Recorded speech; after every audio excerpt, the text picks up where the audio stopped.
warming up, and they'll be headed down to turn one. We'll watch to see if anybody flinches before the start of the race and gets a bit of a roar.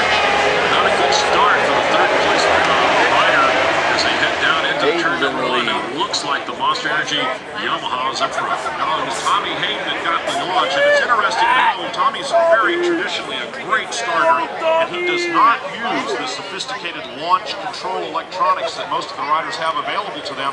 He prefers to do it old school. He's a dirt tracker, from generations back, and he prefers to let that clutch out himself. He's got the lead over teammate Blake Young going into turn number 4.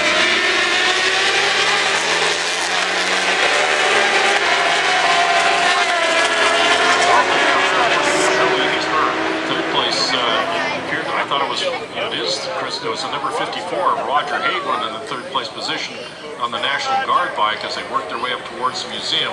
This is a terrific handlebar to handlebar race early on. Okay, tough to tell some of the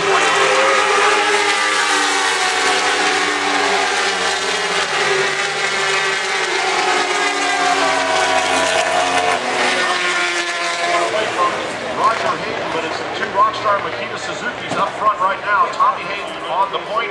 Blake Young sitting in second position. 4-time winner this season and currently second in the championship, 10 points back from Josh Hayes. Both those riders with black helmets and the similar colored motorcycles.